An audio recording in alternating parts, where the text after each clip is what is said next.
القول فی شرطه اے شروط وجوب الصوم وشروط صحته ويعتبر في الوجوب البلوغ والعقل فلا يجب على الصبي ولا المجنون ولا المغمى عليه ويعتبر أما السكران فبحكم العاقل في الوجوب لا الصحة والخلو من الحيض والنفاس والسفر الموجب للقصر.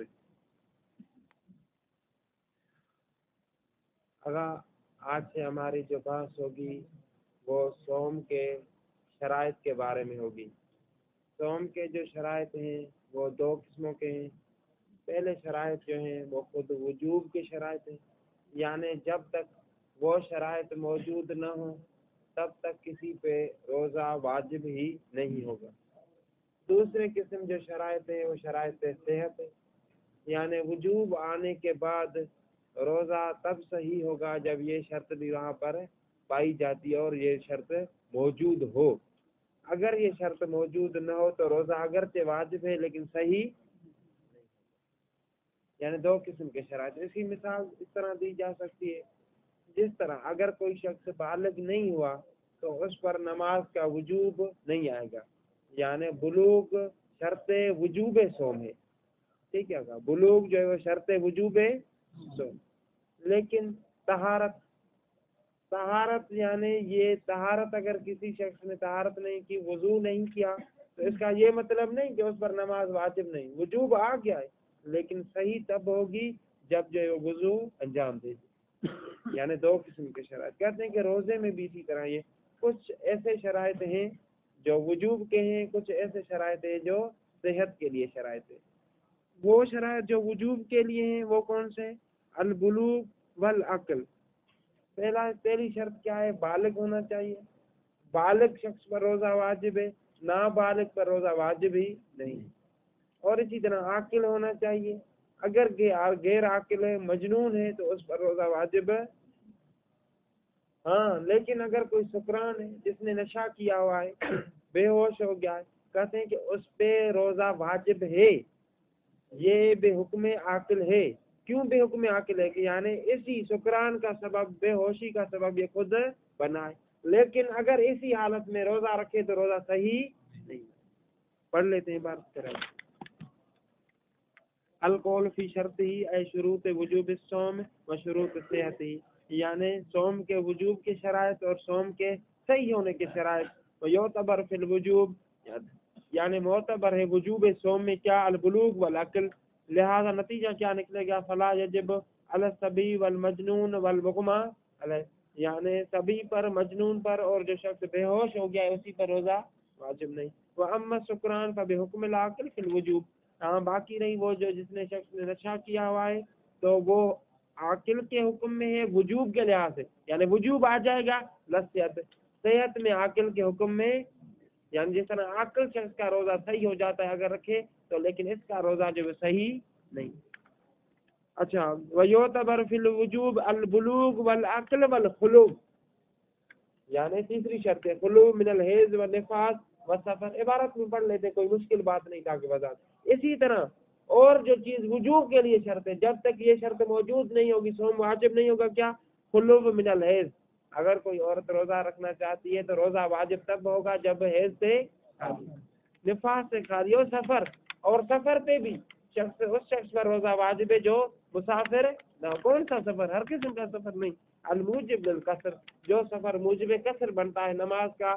جب نماز قصر ہو جائے گی جہاں پر تمام وہ جو شرائط ذکر کیے گئے 5 مثلا اسی کتاب صلاۃ قصر میں، وہی شرائط اگر موجود ہوں تو روزہ بھی کیا ہو جائے گا؟ قصر.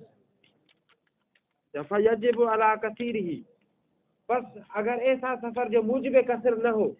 موجب قصر کون سا سفر ہے جو موجب قصر نہیں؟ کثیر سفر. فلا یجب علی کثیر سفر والعاصی بھی. اسی طرح جس نے معصیت کا سفر کیا ہے اس پر بھی جو ہے وہ فیجب، اس پر بھی واجب ہوگا جس کا معصیت کا سفر، کیونکہ اس میں شرط تھی کہ سفر کا قصد یا غایت جو ہے وہ معصیت ہے نہ ہو. اگر معصیت ہے تو نماز بھی تام اور روزہ بھی واجب ہو جائے گا. ورنہ بہما، فیجب علی کثیرہ والعاصی بھی وناوما، یا جو ان کے مانند ہے، یعنی ایسے سفر جو ان دونوں سفروں کے مانند ہے۔ کون سا سفر؟ مثلا جو سفر ہو لیکن بغیر قصد مسافت کے، چلو اگرچہ بغیر قصد کے 12 فرسخ کر جائے تو وہاں پر نماز بھی قصر نہیں، روزہ بھی اس کو رکھنا پڑے گا۔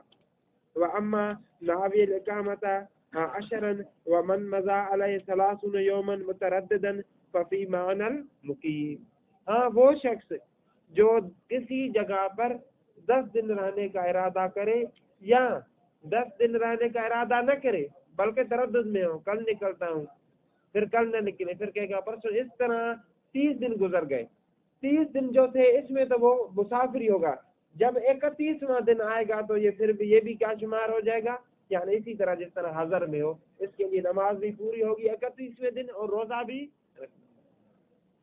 وَأَمَّا نَاوِي الْإِقَامَةَ عَشْرًا، ہاں وہ شخص جس نے نیت کی ہوئی ہے 10 دن رہنے کی، وَمَن مَضَىٰ، اور وہ شخص جس پر وہ 30 دن گزر گئے تردد کی حالت میں، تو 31ویں دن روزہ واجب ہو جائے گا اگر یہ سفر میں ہی کیوں۔ ففی معنی المقیم، یہ مقیم کی معنی میں، مقیم کی معنی میں یعنی کیا، جس طرح مقیم شخص نماز پوری پڑھتا ہے اور روزہ بھی رکھتا ہے، اسی طرح یہ بھی نماز بھی پوری پڑھیں گے اور روزہ بھی۔ وَيُعْتَبَرُ فِي الصِّحَّةِ التَّمْيِيزُ وَإِن لَّمْ يَكُن مُكَلَّفًا وَيُعْلَمُ، اگر یہ بات تھوڑی سی مشکل ہے، یہاں پر توجہ کیجیے۔ ابھی ہم نے کیا کہا کہ جو نابالغ شخص یعنی بچہ، اس پر روزہ واجب نہیں ہے۔ اگر نابالغ بچہ روزہ رکھے تو 2 سوال ہوتے ہیں وہاں پر، آیا اس بچے کا روزہ عبادت شمار ہوگا، یعنی شرعی عبادت اور شرعی دونوں لفظ استعمال ہوتے ہیں اسی میں، لوگ عبارت میں شرعی بھی آیا عبادت بھی، عبادی اور شرعی ہوگا یا نہیں ہوگا، ایک سوال، یعنی اسی بچے کا روزہ جس پر واجب نہیں عبادی اور شرعی ہوگا، اس کا مطلب یعنی مستحب ہو اور ثواب ملے گا، یا عبادی اور شرعی نہیں ہوگا بلکہ کیا ایسے سمجھے کوئی تمرین جیسے اس نے کر دی، ایک سوال یہ۔ دوسرا سوال یہ کہ آیا اس بچے کا روزہ صحیح ہوگا یا صحیح نہیں، 2 سوال سمجھیے۔ ابھی پہلے آئے یہ سمجھیں کہ عبادت کسے کہتے ہیں، پہلے ہم یعنی ان 2 سوالوں کا جواب بعد میں دیں گے، پہلے مقدمتاً ہم یہ سمجھے کہ عبادت کہتے کسے، کہتے ہیں کہ عبادت اسے کہتے ہیں کہ کوئی شخص کسی عمل کو انجام دے اس وجہ سے کہ مولا نے اسے اسی عمل انجام دینے کا امر کیا تھا، اس کو کیا کہتے ہیں، یعنی عبادت کے لیے ایک امر تکلیفی کا ہونا ضروری ہے، چاہے وہ امر وجوبی ہو یا ایک امر ہونا ضروری ہے، اگر امر نہیں ہے چاہے کتنی بھی وہ کوئی عمل انجام دے اس کو عبادت ہے۔ یہ بات سمجھ میں آ گئی، یعنی عبادت کے لیے ایک امر کا ہونا ضروری ہے، جس کے قصد سے اسی عمل کو انجام دے شخص تو وہ عبادت ہو جائے، یہ بھی بات ہو گئی۔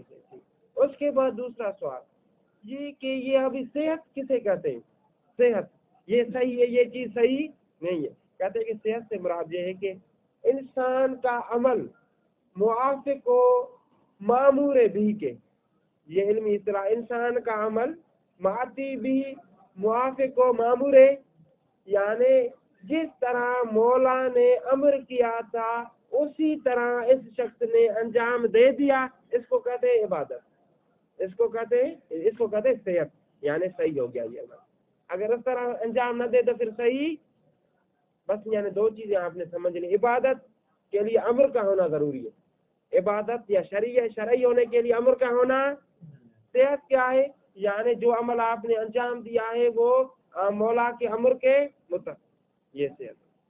اس کے بعد ایک تیسرا مقدمہ بھی سمجھے، وہ کیا ہے مقدمہ، ہمارے پاس احکام کی 2 اقسام آگا، ایک احکام تکلیفی، احکام کسی چیز کے واجب کے لیے ہونے کے لیے، کسی چیز کے مستحب مباح مکروہ ہونے کے لیے جو حکم آئے سے کہتے ہیں کہ احکام تکلیف۔ دوسرے احکام کون سے احکام وضعی، صحت، بطلان، فلاں چیز فلاں کا سب جز ہے، فلاں چیز فلاں کی شرط ہے، یہ سارے جو ہیں یہ احکام ہیں۔ ہماری بات احکام وضعیہ میں سے جو ہوگی وہ فقط صحت ہے، احکام وضعیہ میں سے ہماری جو مورد بحث ہے وہ کہاں پر ہے؟ یعنی بس یہ خیال رکھنا چاہیے کہ صحت جو ہے یہ حکم وضعی میں. کہتے ہیں کہ یہاں پر ایک اختلاف ہے علماء کے درمیان کہ احکام وضعیہ کی ایک اور بھی قسم میں ہے. مثال کے طور پر ملکیت، کوئی کسی کا مالک ہونا، کوئی کسی کی زوجہ ہو جائے، یہ سارے احکام وضعیہ میں سے. یہ بھی یاد رکھیں. احکام وضعیہ میں ایک قسم کا اختلاف ہے کہ آیا احکام وضعیہ مستقل جعل ہوتے ہیں؟ مستقل جعل ہوتے ہیں یعنی کیا؟ یعنی شارح یہ کہتا ہے کہ ھذا الفعل صحیح، ھذا الفعل صحیح، یعنی کیا حکم کون سا یہاں پر جعل ہوا؟ صحت. ھذا الفعل فاسد، حکم کون سا جعل ہوا؟ صحت. احکام وضعی مستقل جعل ہوتے ہیں یا احکام وضعی تابع ہیں کس کے؟ احکام. یعنی جب تک کسی چیز کے بارے میں حکم تکلیفی نہ ہو اس وقت تک اس کو جو ہے وہ صحیح نہیں کہہ سکتے. یعنی ایک حکم آئے گا اس کے بعد اسی سے اخذ کریں گے کس چیز کو؟ یعنی پہلے حکم تکلیفی آ جائے اسی کے بعد اخذ کریں گے وہاں سے صحت کو یا بطلان کو. مثلا کیسے؟ ایک میں نے مثال کیا دی تھی ملک کی. مثلا شارح نے کہا کہ اگر آپ دونوں کسی چیز کا معاملہ کر دیں تو آپ کے لیے حلال ہے اسی چیز میں تصرف کر سکتے جو آپ نے خریدی ہے. حلال ہے تصرف کر سکتے. یہ حکم کون سا ہو گیا؟ تکلیفی. اسی سے اخذ کریں گے یعنی تصرف کر سکتے. اس کا مطلب کیا ہے کہ یہاں پر یہ جو معاملہ ہو گیا ہے معاملہ کے نتیجے میں مالک ہو گیا ہوں. ملکت کو بھی اخذ کریں گے اور صحت کو بھی اخذ. یعنی دو اگر نظریے سمجھ لیے کیا. بعض کہتے ہیں کہ احکام جو ہے وہ وضعیہ یہ مستقلاً جعل ہوتے، احکام تکلیفیہ کے تابع نہیں. بعض کہتے ہیں کہ احکام وضعیہ جو ہے یہ تابع ہے کن کے؟ احکام. پہلے حکم تکلیفی ہونا چاہیے وجوب کا، استحباب کا، بعد میں اخذ ہوگا حکم وضعی. یعنی بس تین ہم نے یہاں پر خلاصتاً قانون میں نے تین مقدمے بیان کیے. کون کون سے تھے مقدمہ؟ عبادت اور شرعیت. کسے کہتے ہیں؟ فلاں چیز عبادی اور شرعی ہے جب اس کے لیے کوئی امر تکلیفی ہو. امر تکلیفی ہو. صحت کسے کہتے ہیں؟ کہ جو انجام دیا ہے وہ معمور بھی کے. اور احکام وضعیہ اور تکلیفیہ میں اختلاف کیا ہے؟ بعض کہتے ہیں کہ مستقل جعل ہے، بعض کہتے ہیں کہ تابع کس کے؟ احکام ہے. ابھی آتے ہم اپنی بحث کی طرف. یہ جو تینوں مقدمے آپ کے ذہن میں رہے. سوال کون سے تھے؟ دو سوال تھے. بچہ جو روزہ رکھے گا، یہ جو نماز پڑھے گا، یہ عبادت اور شرعی ہے یا شرعی؟ یہ صحیح ہے یا صحیح؟ کہتے ہیں کہ پہلے سوال کا جواب دوسرے سوال کا پہلے جواب دیتے ہیں. وہ خود مصنف نے دیا ہے. انہوں نے یہ کہا ہے کہ بچے کے روزے کے صحیح ہونے کے لیے بچے کا روزہ صحیح ہو جائے گا کس شرط میں؟ جب اس بچے میں تمیز ہے. بچے کا روزہ کیا ہو جائے گا؟ بچے کا روزہ صحیح ہے لیکن کب؟ کس صورت میں؟ جب اس میں تمیز.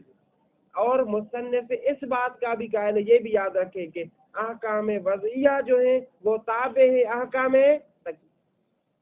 وضعیہ تابع کس کے ہیں؟ آگا. یعنی مصنف یہاں پر قائل ہو گیا کہ اگر تمیز آ جائے تو بچے کا روزہ کیا ہو جائے گا؟ صحیح. اور صحت کون سا حکم ہے؟ حکم وضعی. اس سے پتہ چلتا ہے کہ مصنف اس چیز کا بھی قائل ہے کہ بچے کی جو عبادت، بچے کا جو یہ عمل ہے یہ عبادی بھی ہے. کیوں؟ اس نے کہا کہ صحیح ہے اور اس کا قائل ہے کہ صحت موقوف ہے کس پر؟ امر تکلیفی کے اس کے تابع، ورنہ صحت کا حکم نہ لگاتا. یعنی مصنف کے نزدیک بچے کا روزہ صحیح بھی ہے اور بچے کا روزہ عبادی بھی ہے. صحت کا تو خود کہا ہے لیکن ہم نے عبادی کیسے سمجھا؟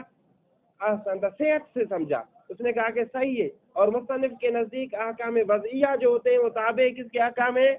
یعنی پہلے حکم تکلیفی. اس سے پتہ یہ چلتا ہے کہ بچے کے روزے کے لیے پہلے حکم تکلیفی آیا ہے. جب حکم تکلیفی آیا یعنی کیا ہے؟ عبادی بھی ہے. دیکھیے یہ عبارت تھوڑا سا ٹکڑا بعد میں آتا. یعتبر فی الصحت التمییز.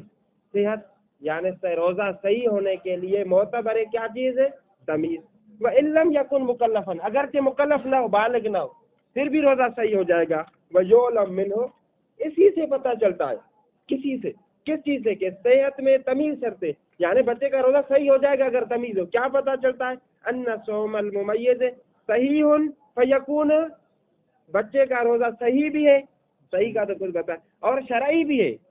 یہ مقدمہ کیسے ہم نے بنایا؟ صحیح ہے تو صحت جو ہے وہ حکم وضعی، مصنف کے نزدیک حکم وضعی تابع کس کے ہوتا ہے؟ حکم تکلیف۔ اور عبادت کے لیے کیا چاہیے؟ حکم صحت کا مطلب یہ کہ حکم تکلیفی پیچھے ہے، حکم تکلیفی ہے یعنی عبادی ہے۔ وبہ صرف الدروس، یہاں تو ہم نے مفہوماً مصنف کی عبارت سے ہم نے نکالی یہ چیز، وبہ صرف الدروس، لیکن صراحت کے ساتھ دروس میں یہی کہا ہے، کیا کہا ہے کہ عبادی اور شرعی بھی ہے۔ یہاں پر ہم نے صراحت کے ساتھ نہیں کہا بلکہ مفہوم کے ذریعے ہم نے خود سمجھا، خود استنباط کیا۔ وَيُمْكِنُ الْفَرْقُ بِأَنَّ الصِّحَةَ مِنْ أَحْكَامِ الْوَضْعِ فَلَا يَقْتَضِي الشَّرْعِيَّةَ، لیکن شارح جو ہے، جو شہید ثانی ہے، وہ احکام کے بارے میں کوئی اور نظریہ رکھتے ہیں، احکام وضعیہ کے بارے میں۔ احکام وضعیہ کے بارے میں ان کا نظریہ کیا ہے؟ اور نظریہ کیا؟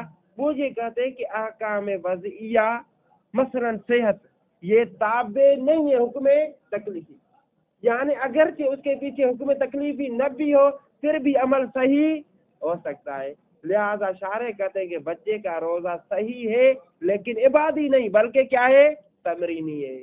تو ہم کہیں گے صحت تو اسی کو کہتے ہیں کہ عمل مطابق و معمور بھی کے، آپ کے یہاں تو معمور بھی ہے ہی نہیں، امر آیا ہی نہیں ہے، تو کیا کریں گے آپ؟ کہتے ہیں کہ ہاں یہ بات صحیح ہے کہ بچے کے لیے خود کے لیے امر نہیں آیا لیکن بچے کے والدین کو امر ہوا ہے۔ کیا امر ہوا ہے بچے کے والدین کو؟ اپنے بچوں کو تربیت دے جب 7 سال کے ہو جائے، یعنی انہیں امر کریں کس چیز کا؟ نماز اور ہاں اگرچہ خود اس کے لیے امر نہیں آیا جس کی وجہ سے عبادت نہیں ہو رہا لیکن صحیح ہے۔ صحیح ہے کیوں؟ کہ اس کا عمل جو ہے وہ موافق ہے کس؟ اسی امر کے جو اس کے باپ کو ہوا ہے، لہذا صحیح ہے لیکن شرعی نہیں ہوگا۔ وَيُمْكِنُ الْفَرْقُ، ممکن ہے کہ فرق کرے کس میں؟ صحت اور شرعی ہونے میں۔ کیسے؟ بِأَنَّ الصِّحَةَ مِنْ أَحْكَامِ الْوَضْعِ، صحت جو ہے وہ احکام وضع میں سے، فَلَا يَقْتَضِي الشَّرِيعَۃ، تو یہ شریعت کا تقاضا، یہ یعنی خود مصنف شارح جو اپنی نظر بھی بیان کر گئے کہ احکام وضعی احکام تکلیفیہ کے تابع، والاولا کونہ تمرینیا، بہتر یہ کہ یہ کہا جائے کہ یہ تمرینی ہے لا شرعین، شرعی۔ ویمکن معه الوصف بصحت، ہاں شرعی ہونے کے باوجود ہمارے لیے ممکن ہے کہ اسی صوم کی جو صوم تمرینی ہے اس کی وصف لائے کس کے ساتھ؟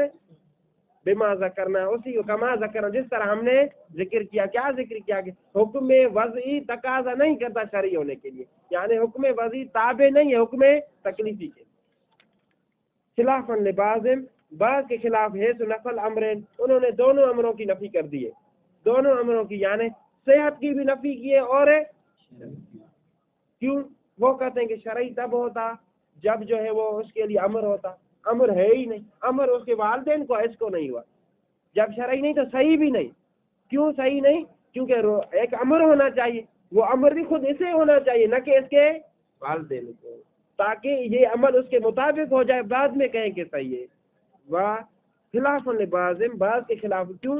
ہے سو نفل امرین، انہوں نے کیا کر دیا؟ دونوں امروں کی، یعنی خلاصہ کیا نکلا؟ دو جوابوں کا 3 نظریے ہو گئے۔ مصنف کے مطابق اسی کتاب میں اور دروس میں بچے کا روزہ صحیح بھی اور اصل عبادی بھی۔ شارح کے نزدیک یعنی صحیح ہے لیکن شرعی نہیں بلکہ تمرین، بعض کے نزدیک نفل امرین، صحیح بھی نہیں اور ان کا نظریہ کیا ہے؟ وہی وہ مصنف کے نظریے کے یعنی مصنف کے نظریے کے قائل ہے، لیکن ان کے نزدیک مصنف کے نظریے کے قائل ہے کیا؟ کہ احکام وضعیہ تابع ہوتے ہیں کس کے؟ احکام، لیکن فرق کیا ہے مصنف اور ان میں؟ مصنف کے نزدیک ایک امر مل گیا تھا جو بچے کے لیے آیا تھا، مصنف یہ سمجھتا ہے جو ان کے باپ کو امر ہوا ہے وہ ایسا ہے جیسے خود ان کو امر ہوا، لیکن یہ اس کو نہیں سمجھتے، وہ کہتے ہیں باپ علیحدہ ہے، یہ علیحدہ ہے، وہ باپ کو امر ہوا ہے اس کو امر ہے، لہذا شرعی بھی نہیں اور صحیح بھی نہیں۔ وَأَمَّا الْمَجْنُونَ فَيَنْتَفِيَانِ، جہاں تک مجنون کی بات ہے اس میں دونوں چیزیں منتفی، یعنی کیا؟ شرعی بھی نہیں اور احسنت فی حق المجنون لانتفاع تمیز، تمیز کے منتفی، آگا کیوں؟ یعنی روزے کا جو امر ہوا ہے کہ بچوں کو آپ امر کرے نماز یا روزے کا، کس صورت میں؟ جب تمیز تو ہو نا اس کو، یعنی یہ سمجھتا کہ یہ چیز شرط ہے، یہ چیز جز ہے، اور مجنون میں وہ چیز ہے ہی نہیں، لہذا اس کی طرف یہ امر ہی نہیں آئے گا، تاکہ کہیں گے کہ اس کا روزہ صحیح اور تمرینی یا جو شرعی ہے۔ وہ تمرین فرع، اور تمرین فرع کس کی؟ تمیز کی، پہلے تمیز ہو بعد میں تمرین آئے گی، بعد میں امر ہوگا. وَيُشْكَلُ ذَلِكَ فِي بَعْضِ الْمَجَانِينِ لِوُجُودِ تَمْيِيزٍ فِيهِمْ. لیکن اشکال کیا گیا اس صورت میں. کیا آپ نے کہا کہ یہاں پر یہ جو مجنون ہے وہاں پر تمرینی بھی نہیں، شرعی بھی نہیں، کوئی چیز نہیں، کیونکہ تمیز نہیں ہے. جبکہ بعض مجانین جو ادواری ہوتے ہیں ان میں بعض جو ہے وہ سال کے مہینوں میں یا کچھ عرصے میں تمیز ہوتی ہے، لہٰذا وہاں پر کیا ہونا چاہیے؟ روزہ ان کا تمرینی اور شرعی یہاں صحیح ہونا چاہیے. وہ یشکل ظاہر کہ اس کا اشکال کیا جائے گا. کیا کہ آپ نے جو کہا کہ بچے میں اسی مجنون میں تمیز منتفی ہے، کیوں؟ فی بعض المجانین لوجود تمیز ہے، کیونکہ بعض مجانین میں تمیز موجود ہوتی. والخلو منهما من الحیض والنفاس وقضا یعتبر فیما الغسل بعده عند المصنف فکان علیہ ان یذکرہ. اگر یہ صحت کی شرائط میں سے جس طرح واجب ہونے کے لیے ضروری ہے کہ حیض اور نفاس ختم ہو جائے، دم منقطع ہو جائے، تو روزہ کیا ہو جائے گا؟ واجب. غسل اگر عورت نے نہ بھی کیا ہو، منقطع جیسے ہی ہوا روزے کا وجوب آ جائے گا. لیکن صحت کے لیے کیا ہے؟ خلو جو ہے وہ فقط انقطاع کافی نہیں ہے، بلکہ کیا ہونا چاہیے؟ غسل بھی. اگر غسل نہیں کرتی تو روزہ واجب تھا، واجب انجام نہیں دیا، اس کی وجہ سے روزہ صحیح نہیں ہوگا. والخلو منہما، مسلم نے کہا کہ خالی ہونا شرط ہے. اسے پتہ کیا چلتا ہے؟ یعنی صحت کے لیے بس یہ اتنا شرط ہے کہ منقطع ہو جائے، جبکہ یہ بات صحیح، اسی لیے شارح خود وضاحت کرتے یعنی خالی ہو حیض اور نفاس سے، نفاس سے خالی بھی اور کیا؟ وقضا یعتبر فیما، اس حیض اور نفاس میں معتبر کے الغسل بعد ہو، غسل بھی کرے بعد میں. فقط انقطاع کافی نہیں صحیح روزے کے صحیح ہونے کے لیے، بلکہ بھی غسل بھی کیا کرنا ضروری ہے. مصنف کے نزدیک دونوں چیزیں ضروری ہے. اگرچہ عبارت سے یہ پتہ چلتا ہے کہ فقط انقطاع ہو جائے تو کافی ہے، ورنہ مصنف کی مراد یہ ہے کہ انقطاع کے ساتھ غسل بھی کیا ہو. فکان علی المصنف ان یذکرہ، اس کو بھی ذکر کرتا کہ خلو بعد الغسل، یعنی خلو بھی اور غسل بھی ہو. اذ الخلو منہما، بس کہہ سکتے ہیں دیکھیے گا کیول خلو منہما، یعنی خلو لفظ ایسا ہے جو دونوں چیزوں پر دلالت کرتا ہے. یعنی کیا؟ حیض اور نفاس منقطع ہو جائے اور وہ غسل بھی کر لے. شارح نے اعتراض کیا کیا کہ خلو کافی نہیں تھا، بلکہ کیا کرنا چاہیے تھا کہ خلو اور اس کے بعد غسل بھی. بعض نے یعنی مصنف کی طرف سے جواب دیا الخلو منہما یہی کافی ہے. خلو منہما یہ ہمیں سمجھاتا ہے کہ دم منقطع بھی ہو جائے اور غسل بھی کر لے. شارح کہتا ہے کہ یہ کافی نہیں ہے. کیوں؟ اگر یہ کافی ہوتا تو اس کا مطلب یہ تھا کہ پہلے بھی مصنف نے یہ شرط ذکر کی ہے، کس میں؟ وجوب صوم کے لیے. کیا کہا تھا؟ والخلو منہما، یعنی آپ کے مطابق خلو کو یعنی خلو دونوں چیزوں کو شامل ہے، دم بھی منقطع ہو جائے اور غسل بھی کر لے. اس کا مطلب یہ ہوگا اگر خلو دونوں چیزوں کو شامل ہو جائے تو سابقہ عبارت میں مطلب یہ ہوگا کہ روزہ عورت پر اس وقت واجب ہوگا جب دم منقطع بھی ہو جائے اور غسل بھی کر لے. اگر غسل نہ کر لے اور دم منقطع ہو جائے تو روزہ واجب ہی، جبکہ ایسی بات نہیں ہے. خلو منہما فقط انقطاع کرتا. اچھا، اذ الخلو منہما لا یقتضی، خلو منہما تقاضا نہیں کرتا، یقتضی لا یقتضی الغسل کما لا یقتضی فی شرط الوجوب، جس طرح تقاضا نہیں کر رہا تھا خلو منہما کس کی؟ غسل کی. کس میں؟ فی شرط الوجوب میں. اذ المراد بہما، کیونکہ مراد جو تھی اسی سے حیض اور نفاس سے فی کس میں؟ شرط وجوب میں کیا تھی؟ نفس الدم. نفس الدم لوجوبی علی المنقطعۃ، کہ یہ نفس دم منقطع ہو جائے، یہ شرط تھی وجوب کے لیے، وجوب صوم کے لیے. کس پر؟ المنقطع. وَإِن لَمْ تَغْتَسِلْ، اگرچہ وہ غسل نہ بھی کرے. وَمِنَ الْكُفْرِ وَالْخُلُوُ مِنَ الْكُفْرِ، دوسری شرط ذکر کر رہے ہیں، یعنی صحیح ہونے کے لیے ایک اور بھی شرط ہے کہ کفر سے انسان خالی ہو. کافر شخص پر روزہ واجب ہے، یعنی وجوب کے لیے خلو من الکفر شرط نہیں. اگرچہ کافر ہو روزہ واجب ہے لیکن کفر کی حالت میں روزہ صحیح. ومن الکفر فإن الکافر یجب علیہ الصوم کا غیر الکافر ولکن لا یصح منہ مع الکفر، لیکن کافر کا روزہ کفر کی حالت میں صحیح.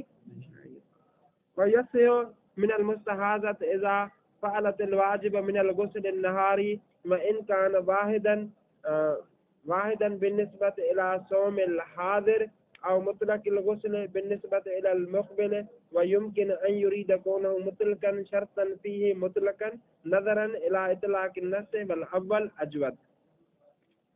اگر کہتے ہیں کہ مستحاضہ کثیرہ اس کا روزہ صحیح ہو سکتا ہے کس صورت میں؟ جب غسل کرے. مستحاضہ کثیرہ کا آپ کو پتہ ہے اس کے احکام کیا ہے. صبح کی نماز کے لیے علیحدہ غسل اور ظہر اور عصر کے لیے علیحدہ، مغرب اور عشاء کے لیے علیحدہ غسل. کہتے ہیں کہ اگر غسل کرے، مصنف نے اتنی عبارت ذکر کر دی، یعنی مستحاضہ کثیرہ کا روزہ صحیح ہو سکتا ہے کس شرط کے ساتھ؟ اگر غسل، ابھی کون سا غسل شرط ہے؟ صبح کا غسل. مثلا یوم الخمیس یعنی جمعرات کا اگر اس نے روزہ رکھا ہے، جمعرات کو روزہ رکھا ہے، تو جمعرات کے روزے کے صحیح ہونے کے لیے صبح کے غسل کی شرط ہے، یا صبح اور ظہر اور عصر دونوں کی شرط ہے، یا صبح ظہر عصر اور مغرب عشاء والے تینوں غسلوں کی شرط ہے. کیا شرط؟ آپ نے تو فقط غسل ذکر کر دیا. شارح کہتے ہیں کہ مصنف کی عبارت میں 3 احتمال ہیں موجود ہیں. کون سے 3 احتمال؟ پہلا احتمال یہ کہ یعنی یوم الخمیس کے روزے کے صحیح ہونے کے لیے غسل نہاری شرط ہے. یوم الخمیس کے دن میں جو غسل کرنے پڑتے وہی اسی دن کے روزے کے صحیح ہونے کے لیے شرط. یعنی کون سے؟ نہاری، یعنی صبح کا غسل اور صلاۃ ظہرین کا غسل، یہ دونوں شرطیں ہیں. یعنی نہاری سے مراد یہاں دونوں ہی ہیں یا فقط جو ہے وہ ایک کم از کم صبح؟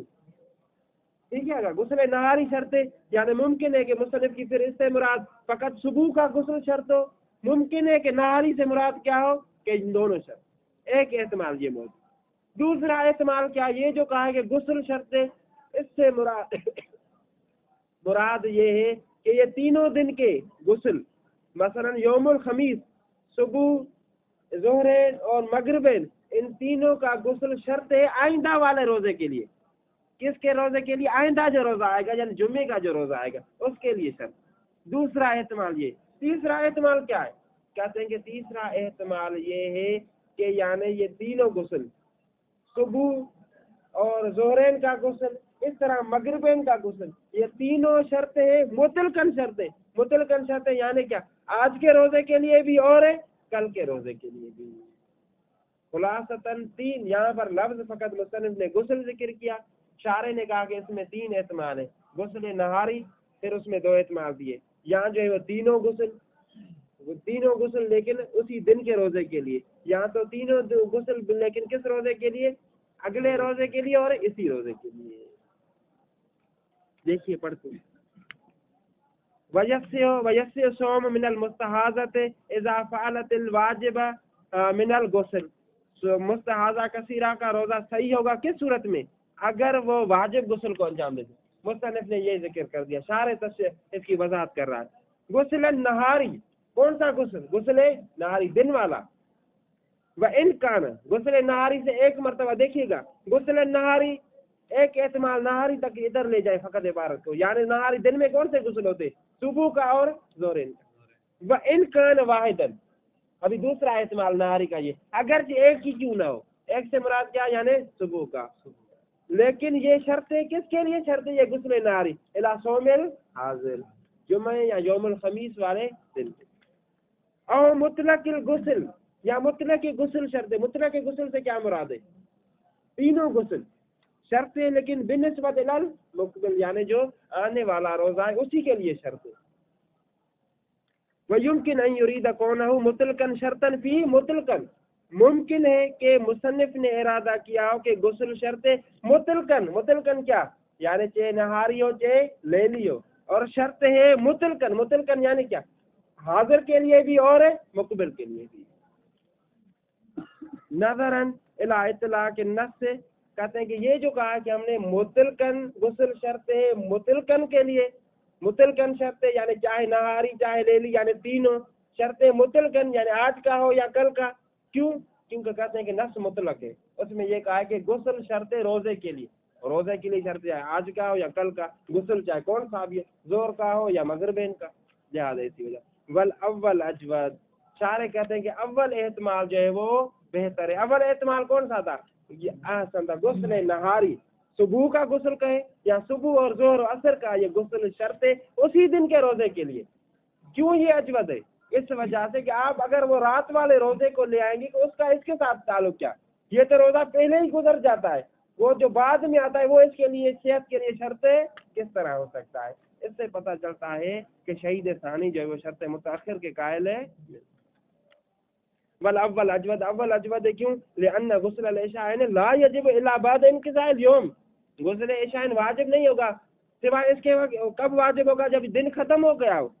فلا یکون شرطا فی صحتی، ہاں جس چیز کے لیے شرط ہے وہ پہلے گزر چکی ہے تو اس کے لیے یہ کیسے شرط ہو سکتا ہے؟ یا اس کے ساتھ ہو یا پہلے ہو. نام وہ شرط فی اليوم آتی، ہاں یہ عشاء کا غسل شرط ہے لیکن یوم آتی کے لیے یعنی جمعے والے.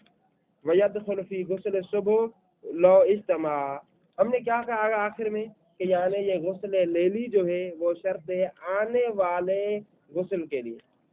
اگر کوئی عورت تاخیر کرے اور اس کو انجام نہ دے رات کے وقت حتیٰ کہ روزے کا وقت آ جائے تو اس ہو بھی مستحاضہ کثیرہ، صبح کے دن تک وہ باقی مستحاضہ کثیرہ رہے تو اس صورت میں پھر اس کو کتنے غسل کرنے پڑیں گے؟ دو غسل. یعنی اس کا مطلب کیا ہے؟ غسل ایک کی کرے گی لیکن تداخل ہو جائے گا، نیت ہے دونوں کی کرے گی. وَيَدْخُلُ فِي غسل الصبح، یعنی یہ غسل لیلی جو آئندہ دن کے روزے کے لیے شرط یہ داخل ہو جائے گا غسل صبح میں لو اجتماع، اگر دونوں جمع ہو جائے، دونوں جمع ہو جائے یعنی کیا وہ عورت اس غسل جو رات کو واجب تھا اس میں تاخیر کر دے.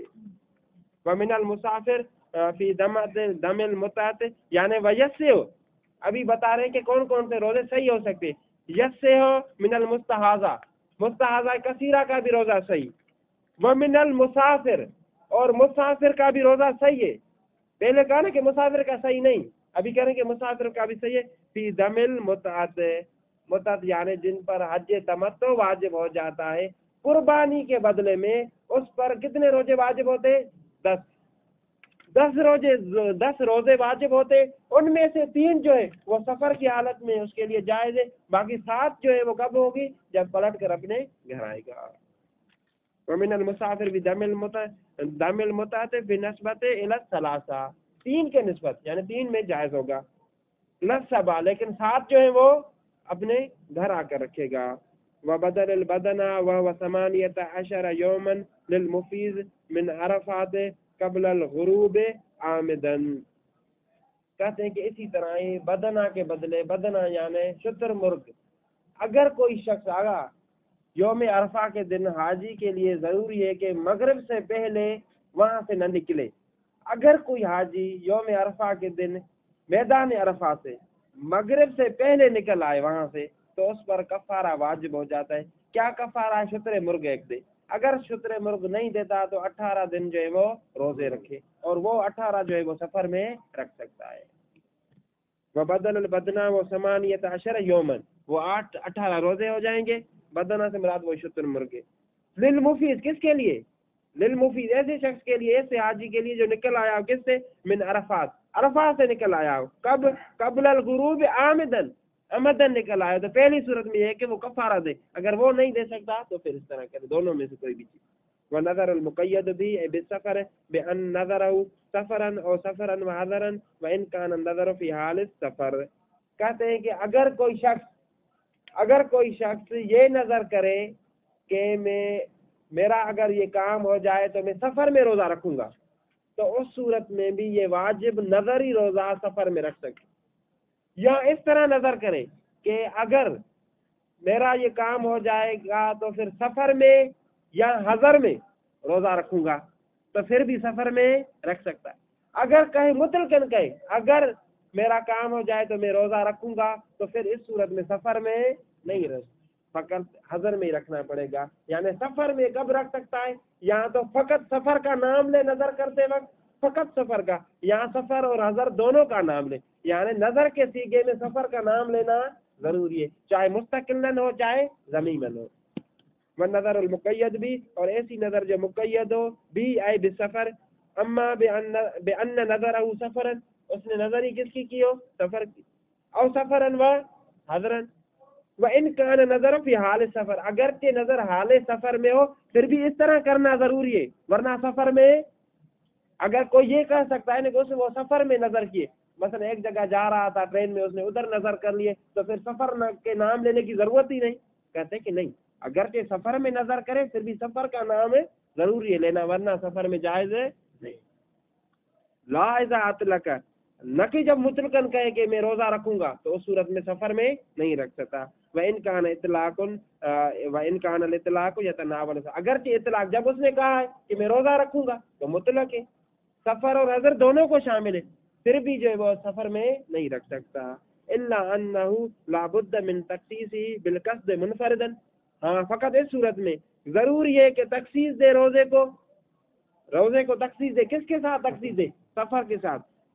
قصد کرے فقط، یعنی قصد کے ذریعے قصد یہ کرے کہ سفر میں رکھوں گا. منفردن، جس طرح پہلے مثال دی کہ یعنی بأن نظرہ سفرن اور منضمن، یہاں سفر قصد کے ذریعے تاکید دے، قید لگائے منضمن یعنی حضر اور سفر دونوں کی.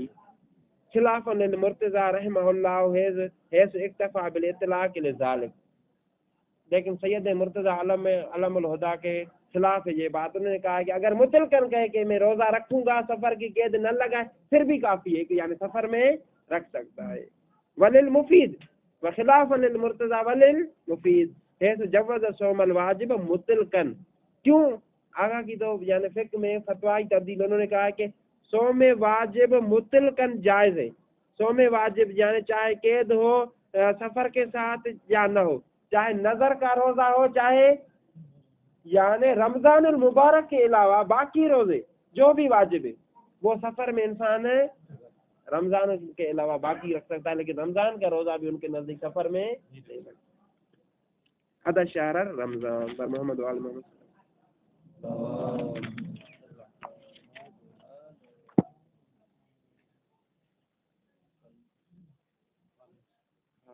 کل انشاءاللہ ہوگا، کلاس ہوگی 10 بجے.